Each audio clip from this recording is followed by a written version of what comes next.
प्रातः काल अवधवासी सब एक साथ आ गए।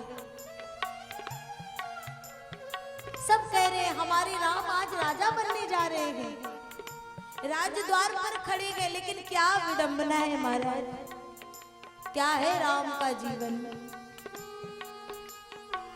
और जिसके जीवन में कष्ट आए, जिसके जीवन में दुख आए ना, भगवान राम के इन चरित्रों को देख लेना। हमें एक दो कक्ष के लिए, कुछ गज जमीन के लिए हम झगड़ते हैं, चिंता करते हैं, कुछ वस्तुओं के लिए हम चिंतित होते हैं।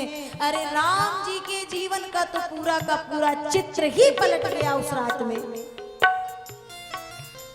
सब लोग देख रहे हैं राजा अभी तक जागे नहीं है। सुमंत जी से कहते हैं, सुमंत जी ये क्या दृश्य है। पछिले पहर भूप नित जागा, पछिले पहर भूप नित जागा, पछिले पहर भूप नित जागा, पछिले पहर भूप नित जागा। जो हमारी पैच रजना, आजो हमारी गरज लागा। तो जाऊं सुमंत जगावहु जाके, जाऊं सुमंत जगावहु जाके। कीजिए काज रजा यसु भाई, कीजिए कार रजा यसु पाई। सुमंत जी को कहते जल्दी जगाइए, जल्दी से अभिषेक, राज्याभिषेक होना चाहिए। सुमंत जी भीतर आए, दृश्य जब पता चला और अपने नेत्रों के आगे वो दृश्य देख रहे। समस्त नगरवासी आए और सब आपस में वार्ता करने लगे। अरे कल सायंकालीन तक हम साथ थे, सब कुछ ठीक था, अब क्या हुआ।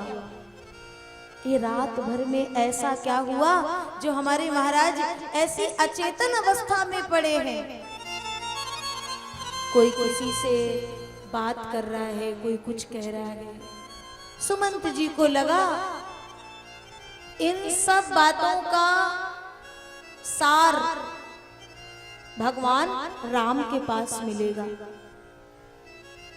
और मुझे लगता है प्रभु राम को अभी खबर नहीं है, क्योंकि चारों ओर हल्ला है भाई, आज राम का तिलक होना है। सुमंत जी गए, भैया राम को बताइए। प्रभु राम सुनते ही पांव लड़खड़ाने लगे। एक पुत्र का पिता से जो नाता होता है वो कहते मित्रवत नाता होता है, और राम जी का दशरथ जी से नाता, अरे ब्रह्मांड में विदित है। ऐसे पिता की इस अवस्था को सुन करके वो पुत्र कैसे चैन से बैठ पाता। राम जी कपकपाते हुए जब पहुंचे और पिता को देखे तो माँ से कहते, माँ ये पिताजी को क्या हुआ। रात्रि भर पिता आपके पास थे, इनकी मूर्छा का कारण क्या है, और जल्दी से कारण बता के मुझे दवा बताइए, औषधि बताइए, और कहाँ मिलेगी वो औषधि वो बताइए, मैं तुरंत लेकर के आऊंगा। तो कैकेयी कहती है, राम सुनना चाहते हो तो सुनो, तुम्हारे पिता की मूर्छा का कारण कोई और नहीं राम, बल्कि तुम स्वयं हो। मैं इस राम से क्या अपराध हो गया पिताजी, जो आज आप इस स्थिति में आ गए। माँ जल्दी से औषधि बता, दवा बता। अरे वो दवा भी किसी और के पास नहीं, तेरे ही पास है। तो राम माँ के चरणों में गिर गए और कहते, माँ सुन जननी सोई सुध बड़ भागी।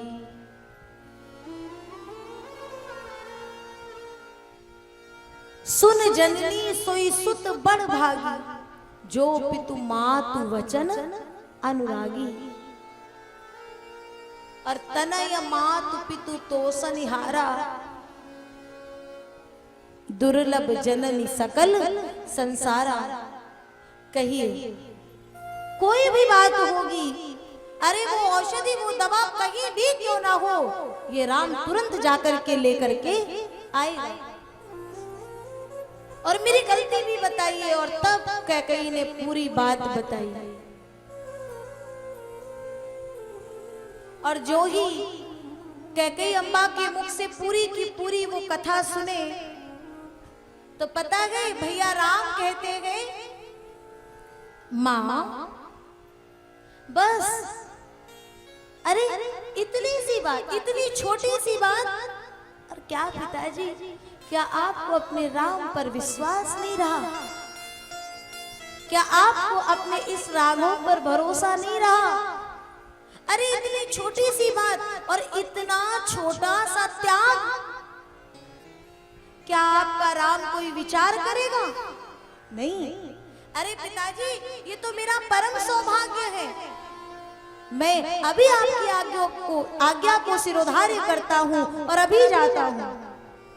राम चले, दशरथ जी पीछे से इशारा दे रहे हैं, मुख से आवाज नहीं आ रही है। रोके तो रोके कैसे?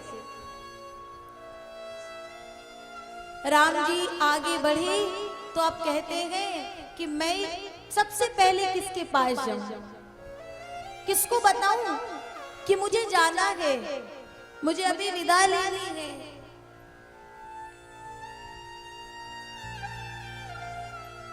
तो सबसे पहले मां के पास गए।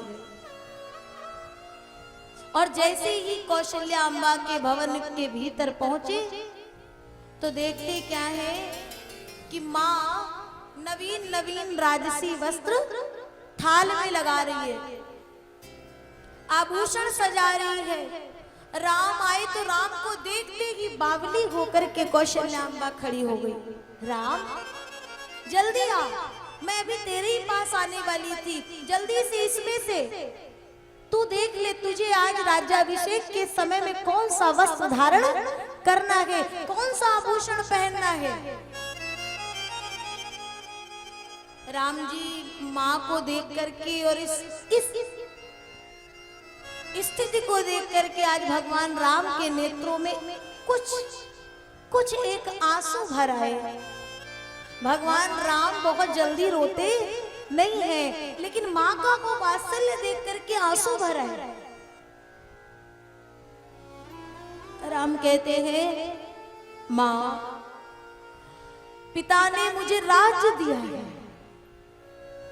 पिता ने मुझे राज्य दे दिया। हाँ हाँ पता है, उसी के लिए तो इतनी तैयारी कर रही हूं। नहीं, राज्य तो दिया है, लेकिन स्थान परिवर्तन कर दिया है।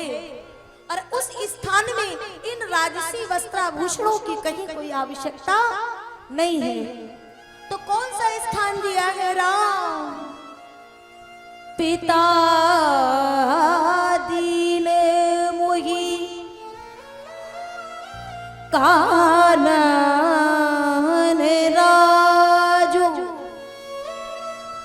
मुझे वन का राज्य दिया है, मुझे पिताजी ने जंगल का राज्य दिया है, और 14 वर्षों के लिए मुझे वहां का राजा बना दिया है।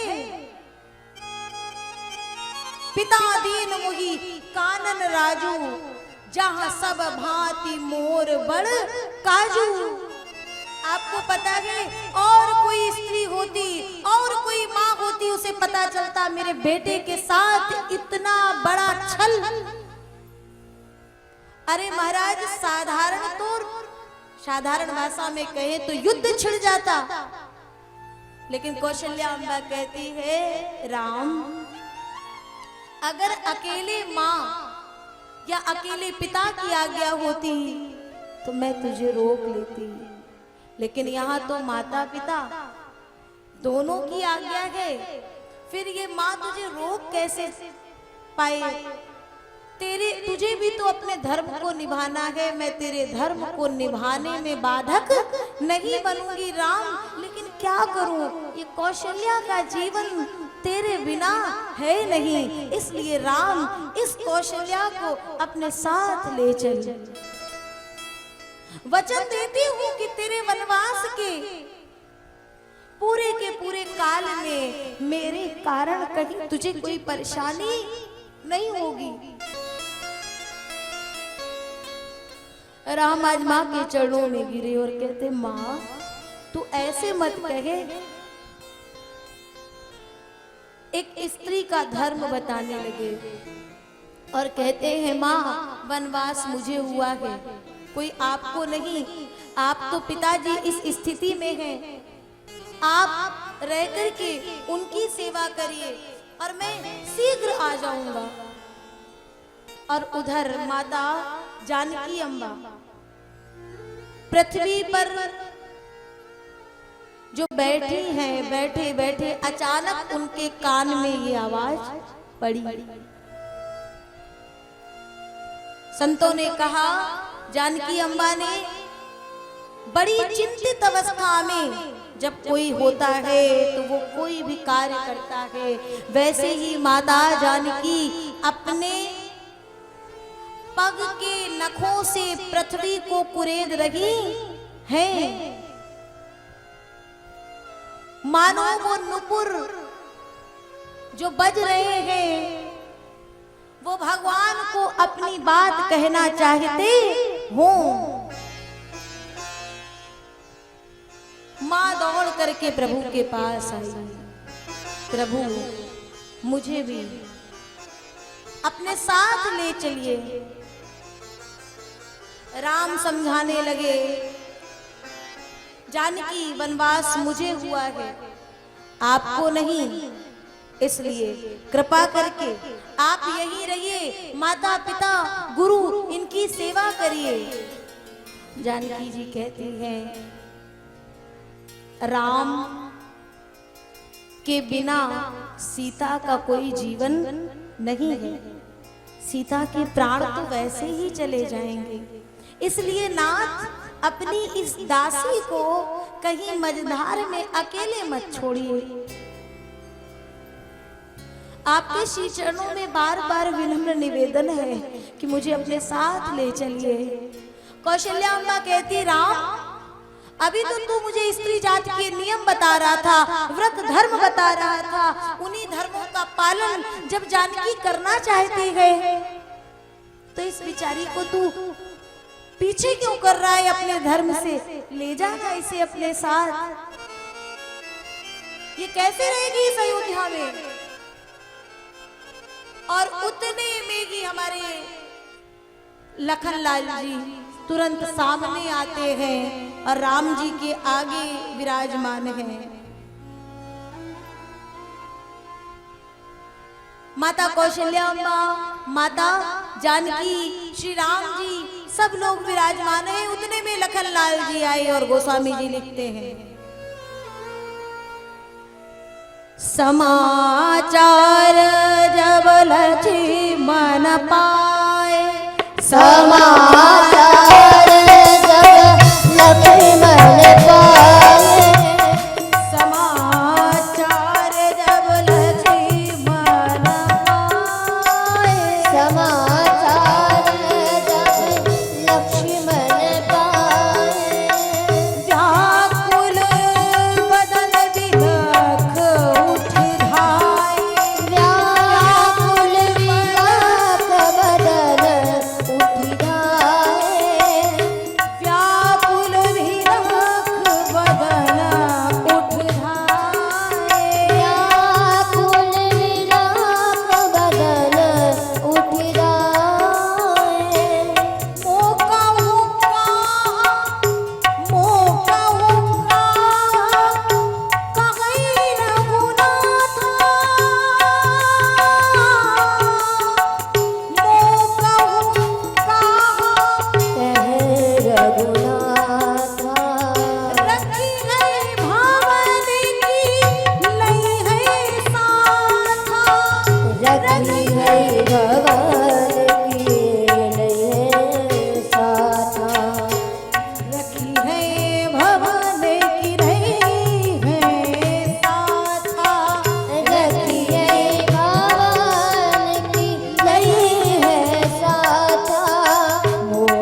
लाल जी आए ना तो पता है राम जी सभी लोग खड़े हैं, लक्ष्मण जी चुपचाप आकर के किसी को कुछ नहीं बोले और बस राम जी के बगल में खड़े हैं।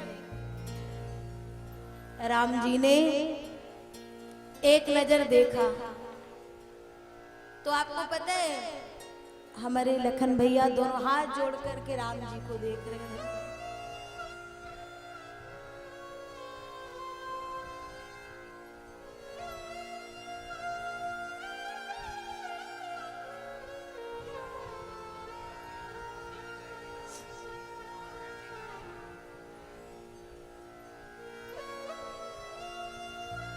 सुनिएगा, अब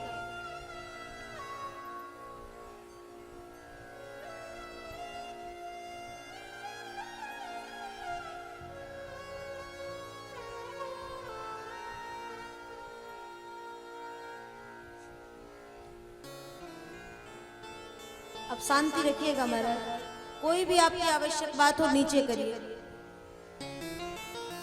राम जी कौशल्या अम्मा को समझाए,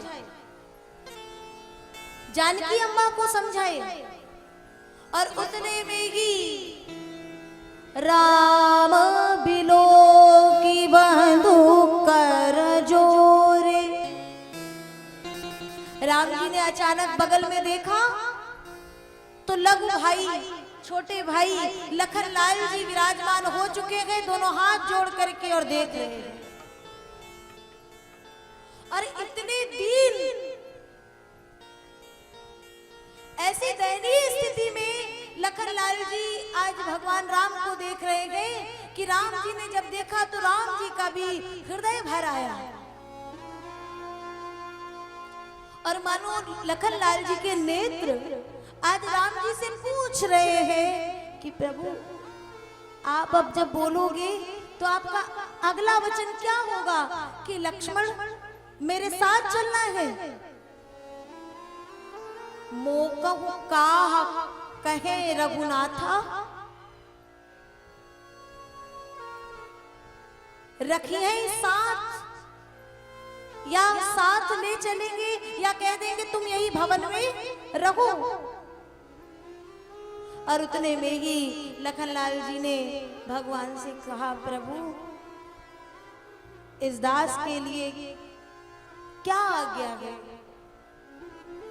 भगवान कहते हैं लक्ष्मण मेरी आज्ञा यदि मानना चाहोगे तो तुम्हें यही रह करके गुरु पितृ मां इन सब की सेवा करनी है, यहाँ के समस्त कार्य देखने हैं लक्ष्मण। और मैं अति शीघ्र वनवास का समय बिता करके आऊंगा। तो अब यहाँ पर लखनलाल जी राम जी के चरणों में गिर गए और कहते हैं प्रभु आपने किनके किनके लिए कहा, माता पिता और गुरु, लेकिन सुनो ना प्रभु आपका ये दास आपका ये लक्ष्मण किसी को जानता नहीं, लक्ष्मण किसी को नहीं जानता है। मोरे एक मोरे राम एक तुम स्वामी, बस मेरे गुरु मेरी माता मेरे पिता मेरे सर्वस्व हे नाथ केवल आप ही हैं। राम जी ने कहा तो क्या चाहते हो। बोले प्रभु मैं नहीं रह पाऊंगा, मुझे अपने चरणों की सेवा में स्वीकार करिए और मुझे भी अपने साथ ले चलिए। तो राम जी ने अगला ही शब्द कहा ठीक है जाओ मां से आज्ञा ले आओ। ठीक है जाओ मां से आज्ञा ले आओ।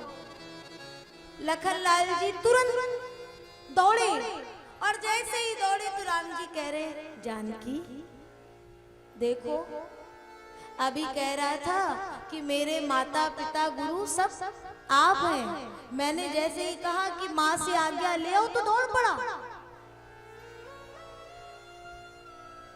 अब यहाँ पे जैसे ही सुमित्रा जी के पास पहुंचे, प्रणाम किए, माँ मुझे आज्ञा दो। कैसे आज्ञा? पूरी की पूरी कथा बताई। और फिर भैया राम ने मुझे संग चलने को कहा और मैंने उनसे कह दिया कि मेरे तो सर्वस्व गुरु पिता माता आप हैं। फिर उन्होंने कहा जाओ माँ से आज्ञा ले आओ, तो अब आपसे आज्ञा लेने आया। तो सुमित्रा अम्बा कहती, अरे बावले, जब तूने कह ही दिया कि मेरे माता पिता गुरु सब आप हैं, तो अब इस माँ की आज्ञा की क्या आवश्यकता है? ये माँ कौन होती है? अरे ये संसार के माता पिता, अरे बावले, बदलते रहते हैं। जिसे तुमने अपना माता पिता गुरु कहा है ना, वो अनंत काल से हमारे माता पिता हैं, आज भी हैं और हमेशा रहेंगे। तात तुम्हारी माँ तू वैदेही, वो वैदेही, वो जानकी तुम्हारी माँ है। तात तुम्हारी मात वैदेही और पिता है तुम्हारे राम। इन्हीं के चरणों की सेवा करना लक्ष्मण तुम्हारा परम धर्म है, परम कर्तव्य है। लक्ष्मण श्री चरणों में गिरे और कहते, माँ एक बात, भैया भी सोच रहे होंगे कि मैं कितना झूठा हूं। अभी तक कह रहा था गुरु पितु मात सब आप हैं, लेकिन उन्होंने कहा आपसे आज्ञा ले आओ, तो मैं आज्ञा लेने आया। लेकिन इसमें भी एक बात है, क्योंकि वो मेरे माता पिता गुरु इष्ट सर्वस्व हैं, तो अब उनके आदेश को मैं कैसे टाल सकता हूँ? उन्होंने आदेश किया कि जाओ माँ से आज्ञा लेके आओ, तो इस मर्यादा को निभाने के लिए भी मुझे आपके पास आना पड़ा है। ये राम भक्त है सरकार। लखन भैया लौट करके आए और भगवान ने कहा, लक्ष्मण अब हम लोगों को अगर चलना है तो ये रूप नहीं, राजकुमार के भाव को और राजकुमार के ये वेशभूषा को हटाना होगा। तो फिर तुमने सुना नहीं, माँ ने कहा है, तापस वेश विशेष उदासी 14 वर्ष राम वनवासी। तापस वेश विशेष उदासी 14 वर्ष राम वनवासी। तापस वेश विशेष उदासी 14 वर्ष राम वनवासी।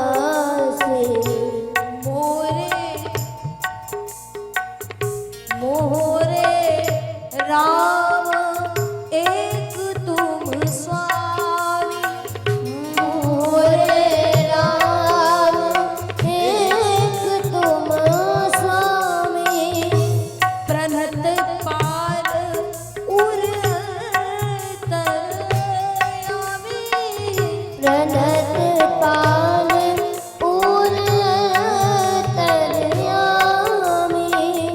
मोरे एक राम तुम स्वामी, प्रणत पाल उर अंतर्यामी। मोरे एक राम तुम स्वामी, प्रणत पाल उर अंतर्यामी। सरकार तपस्वी का वेश बना करके भगवान चलने को बोले। हमारे संतों ने कहा, तपसी का वेश धर कर अब श्री राम चल दिए। देखा पिता ने हाल तो आंसू निकल पड़े। भगवान तपस्वी का वेश बनाए और अब आए पिताजी से आज्ञा लेने के लिए। पिता अचेतन स्थिति में पड़े हुए हैं, बोला नहीं जा रहा है, कुछ कहा नहीं जा रहा है। बोले तो कैसे बोले और रोके तो राम को रोके कैसे? इशारा कर रहे हैं, सुमंत जी को इशारा किए कि जाओ, इन्हें मार्ग में कहीं कोई बाधा नहीं होनी चाहिए, कहीं कोई कष्ट नहीं होना चाहिए। सुमंत जी चले और प्रभु को लेकर के जो चले तो समस्त नगरवासी, समस्त अवधपुरवासी एक साथ कहने लगे, बारी विधना। अभी तक राम के लिए सब इंतजार कर रहे थे कि राम राजा बनेंगे, और वारे विधाता दो पल में ही जहां राजा का रूप हम देखने जा रहे थे, वहां ऐसे ये वलकल वसन में तपस्वी के वेश में राम को देख रहे हैं। अरे विधाता, तुम्हारे लेख भी समझ में नहीं आते हैं, हम मनुष्यों की समझ में आने वाले भी नहीं हैं। इसीलिए संतों ने गाया, वेदना तेरे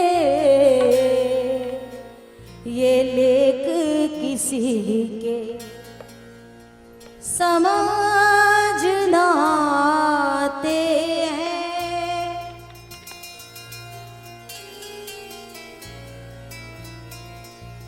जन जन के प्रिय राम लखन सिया वन को जाते हैं।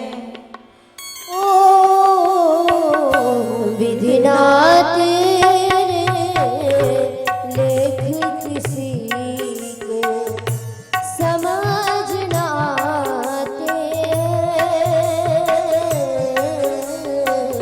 विधिना तेरे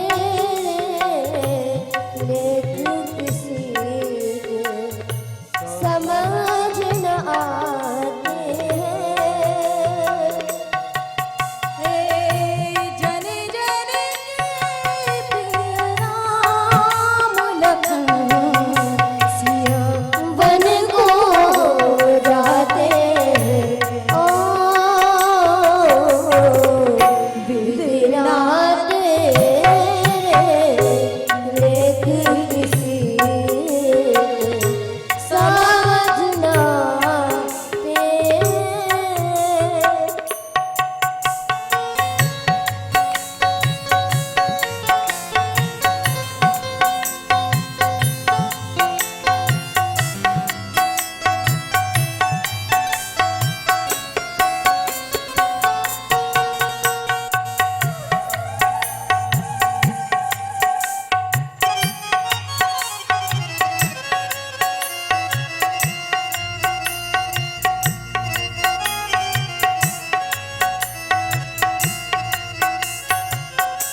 वारी विधाता, क्या है तुम्हारा लेख?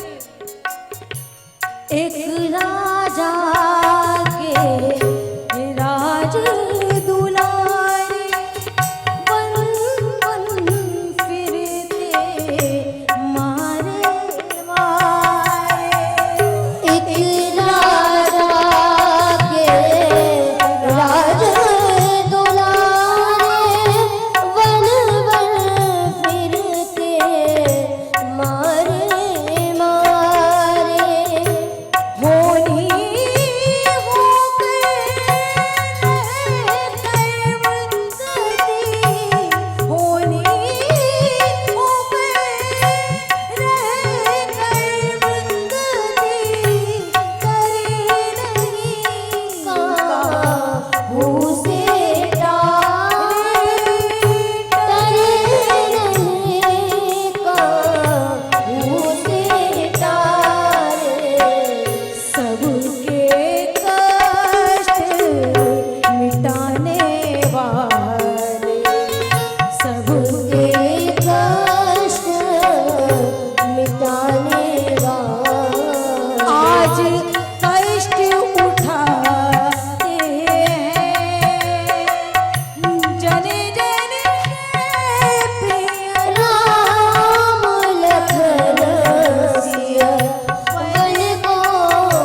सुनो, वनवास मुझे हुआ है, कोई तुम्हें नहीं, लौट जाओ।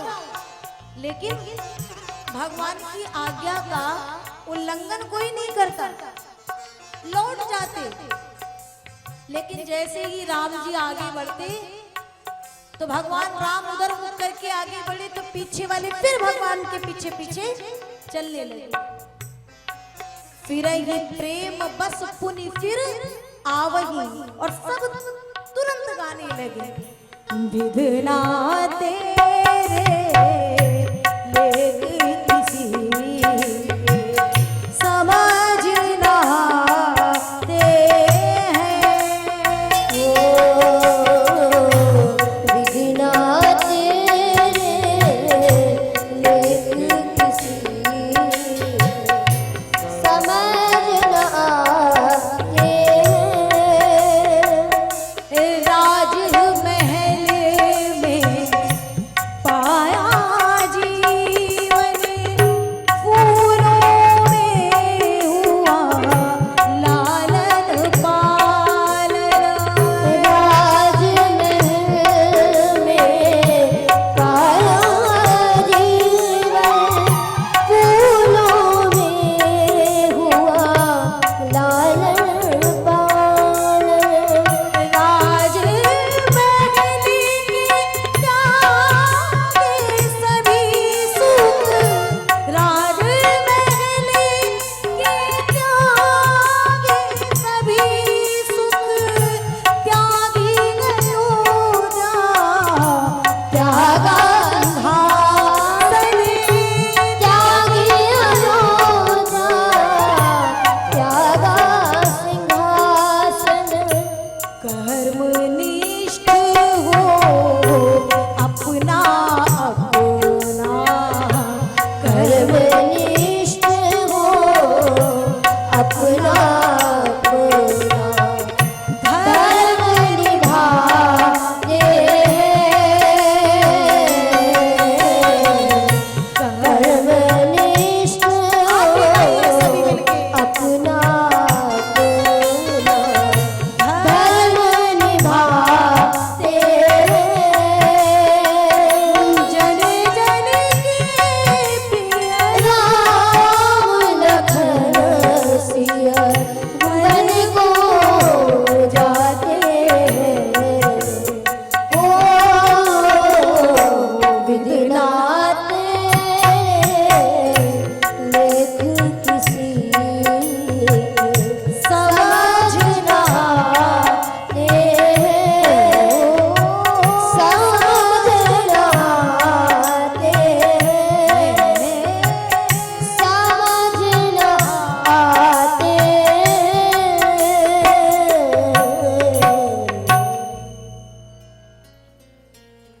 एक राजा के राज दुलारे, वन वन फिरते मारे मारे। अयोध्यावासी ऐसे पीछे लगे हैं कि राम जी को छोड़ नहीं रहे। तो राम जी ने कहा, यदि मैं चलता रहूंगा ना तो ये सब मेरे साथ चलते रहेंगे। इसलिए भगवान राम तमसा के तट पर सबको बोले, रात्रि होने को है। हम सब अभी तमसा के तट पर आज रात्रि विश्राम करेंगे, कल यहाँ से आगे निकलेंगे।